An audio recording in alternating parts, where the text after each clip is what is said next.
Ayan na ang aking DIY Christmas cupcake. Ipakita ko kung paano ko ginawa ang DIY Christmas cupcake na napakalaki, no?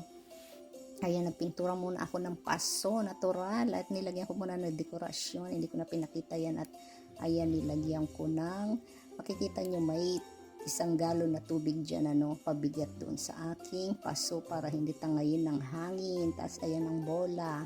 Nabili ko lang sa store yan, mura lang naman. Tapos ayan, in-sprayan ko nung icing, hindi man siya icing, ano siya, foam siya, na nag-expand siya pag in-spray mo siya. Ayan, kunwara icing siya siyempre.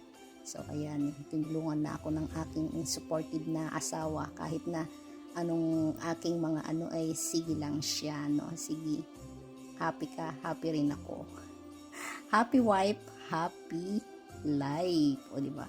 O tapos ayan, sprayan ko, tas makikita nyo nilagyan ko ng bola dun, maliit kaso hindi siya proportion dun sa laki ng aking cupcake. Ayan, din dekorasyonan ko siya, nilagyan ko kunwari ng mga abubot ang aking cupcake. Ayan, saan diyan sa gilid, sa left and right. Ayan, nakikita nyo ang aking cupcake.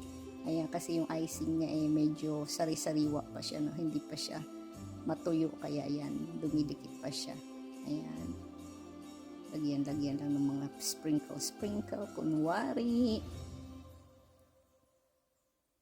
Ayan, tapos yung aking ay pinalitan ko ng malaki kasi nga maliit masyado yung kanyang toppings dun sa sa ibabaw. Ayan na siya, tada!